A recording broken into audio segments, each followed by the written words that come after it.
Medina की रियासत बनाने के ख्वाब दिखाने वाला वज़ीर आज़म आज हमें इतना दुख से कहना पड़ रहा है कि हम 3 दिन से असेंबली हॉल के पास बैठे हैं, दिन रात खुले आसमान के नीचे बैठे हैं और आज तक जो मदीना की रियासत का दावा करने वाला वज़ीर आज़म जो कि वो भी एक औरत के पेट से पैदा हुआ है, उसको इतना एहसास नहीं हुआ कि मेरी कौम की बच्चियाँ, मेरी कौम की माएँ बहनें सड़कों पर बैठी हैं। कहाँ गई हमारी गैरत? परसों तक मेरी ये दुआ थी कि या अल्लाह हमारे इस वज़ीर आज़म की हिफाजत फरमा, लेकिन आज मैंने कहा कैसा वज़ीर आज़म है, कैसा तू मदीने की रियासत बनाने वाला है, अल्लाह ही तुझे पूछे, हम आपके लिए अब दुआ नहीं मांग सकते। वालेकुम अस्सलाम। मैम, क्या ज़रूरत पड़ गई आज आप यहाँ पे सड़कों पे आ गई हैं, प्रोटेस्ट कर रही हैं, ऐसी क्या ज़रूरत पड़ गई कि आपको सड़कों पे आना पड़े?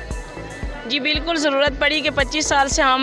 महकमा सेहत में नेशनल प्रोग्राम में काम कर रहे हैं और हम सिविल सर्वेंट 2012 से हुए हैं, लेकिन हमसे सारी जो ड्यूटीज़ हैं वो सिविल सर्वेंट वाली ली जाती हैं, लेकिन जब हमारे हकूक़ के, हमारे बेनिफिट की बात आती तो हमें पीछे धकेल दिया जाता है, हमारे साथ इंतकामी कार्रवाइयाँ की जाती हैं और आज तक हमें हमारे राइट्स नहीं दिए गए और हमारी जो रिटायर्ड हो जाती हैं उनके लिए कोई पेंशन नहीं है, कोई उनका अलाउंस नहीं है, कोई कुछ नहीं है और आज तक हमारी एसएनई नहीं बनाई गई है और हम वही 20-25 हज़ार सैलरी पे काम कर रहे हैं, जो कि आप देख लें कि महंगाई के दौर में ना हम अपने बच्चों के लिए आला मेयार की तालीम दिलवा सकते हैं और ना ही अच्छे हॉस्पिटल से अपनी सेहत का इलाज करवा सकते हैं। हम अपनी ज़िंदगी को सिसक कर गुजारने पर मजबूर हैं। जो मदीना की रियासत बनाने के ख्वाब दिखाने वाला वज़ीर आज़म आज हमें इतना दुख से कहना पड़ रहा है कि हम 3 दिन से असेंबली हॉल के पास बैठे हैं, दिन रात खुले आसमान के नीचे बैठे हैं और आज तक जो मदीना की रियासत का दावा करने वाला वज़ीर आज़म जो कि वो भी एक औरत के पेट से पैदा हुआ है, उसको इतना एहसास नहीं हुआ कि मेरी कौम की बच्चियाँ, मेरी कौम की माएँ बहनें सड़कों पर बैठी हैं। कहाँ गई हमारी गैरत? कहाँ गई हमारी गैरत? हमें कुछ ना देते, कम अज़ कम हमारे साथ आके बैठ के इजहार यकजहती करके हमें उठा देता।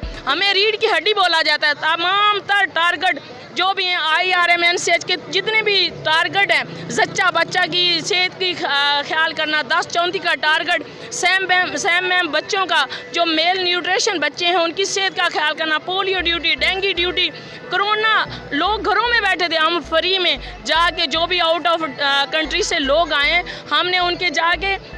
उनको वेरीफाई किया है, उनकी हिस्ट्री ली, अपने ऑफिस में फ्री फीस बिल्ला जाके जमा करे, वहाँ उनको हमारा कोई ख्याल नहीं था, ना हमारे पास मास्क थे ना सैनिटाइज़र थे, क्या इनको भी कोरोना हो सकता, लेकिन हमने अपने मुल्क की शान के लिए, इज़्ज़त के लिए हमने किसी बीमारी से ना परवाह करते हुए हम लोग जो है ना वो हमने जाके घरों में जाके कोरोना के लोगों को वेरीफाई किया, उनको ढूंढा, उनकी लिस्टें बनाई और ऑफिस तक जमा करवाई।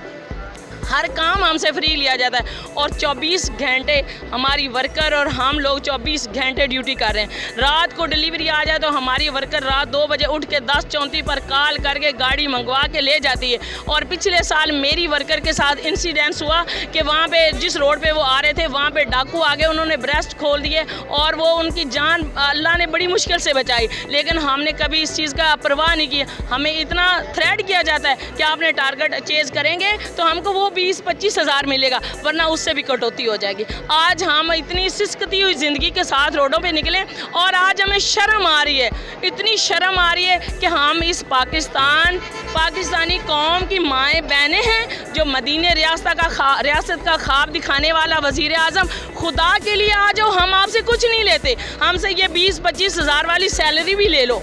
हम आपको देने के लिए तैयार हैं, लेकिन सुनो तो सही, वहाँ से अरब से एक सिंध की बेटी ने आवाज़ दी तो वहाँ से जो है कासिम बिन ज़ियाद वो अकेला आ गया। यहाँ तो कितने कासिम हैं, कोई भी नहीं निकला, किसी को भी नहीं शर्म आई, किसी को भी हया नहीं आई। यास्मीन राशिद साहिबा कहती हैं कि मैं तुम्हारी माँ हूँ, तुम्हारे साथ खड़ी हूँ, लेकिन अभी तक वो यहाँ पे नहीं आई, इस बारे में क्या कहेंगी? जी मैं बिल्कुल, मेरा उनसे कहने को मैं हक बजानिब हूँ। माँ जो होती है ना वो अपने बच्चों को परों नीचे छुपा लेती, उसने माँ होने का खुद दावा किया था हमसे, हमारे साथ उसी की मीटिंग हुई थी 2019 में, उसने हमसे खुद वादा किया था कि मैं आप लोगों की माँ हूँ, आप मेरी बेटियाँ हैं, दूर दराज इलाकों से आई हैं, आप सेहत में रीढ़ की हड्डी का काम कर रहे हैं, आप एक पुल का काम दे रहे हैं, तो मैं इंशाल्लाह मैं आ गई हूँ। तो पहले वादे जब उसने इलेक्शन में किए थे, लेकिन अब उसने बाद में कहा जी आप लोग मैं रीढ़ की हड्डी की हैसियत रखते हैं, मेरी बेटियाँ, वो कैसी माँ है, मेरी उस माँ से पैगाम है, आए देखें कि उसकी बेटियाँ 3 दिन से भूखी प्यासी धूप में और खुले आसमान तले बैठी हैं, आए देखे क्या माएँ ऐसी होती हैं?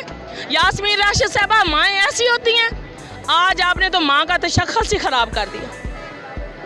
मेरी उस माँ से अपील है, हमें कुछ नहीं चाहिए, वो अपनी वजारत करके जाए, हमने इससे कुछ अब लेना भी नहीं है, लेकिन आके देखे से बयान दे कि माएँ कैसी होती हैं, माँ पे ज़रा रोशनी डाल दे। बस ये हमारा पैगाम। 3 दिन हो गए आप सड़कों पे हैं और प्रोटेस्ट कर रही हैं। इमरान खान साहब अभी तक खामोश क्यों हैं, वो क्यों नहीं बोलते? बिल्कुल जी, पूरी टीम पीटीआई की पूरी टीम खामोश है। हमने मन्नतों से, मुरादों से, दुआओं से वज़ीर आज़म को मुंतखब किया था, वोट दिए थे, सपोर्ट की थी, उसके लिए घरों से निकले थे। आज भी हम दुआएं मांगते हैं। परसों तक मेरी ये दुआ थी कि या अल्लाह हमारे इस वज़ीर आज़म की हिफाजत फरमा, लेकिन आज मैंने कहा कैसा वज़ीर आज़म है, कैसा तू मदीने की रियासत बनाने वाला है, अल्लाह ही तुझे पूछे, हम आपके लिए अब दुआ नहीं मांग सकते।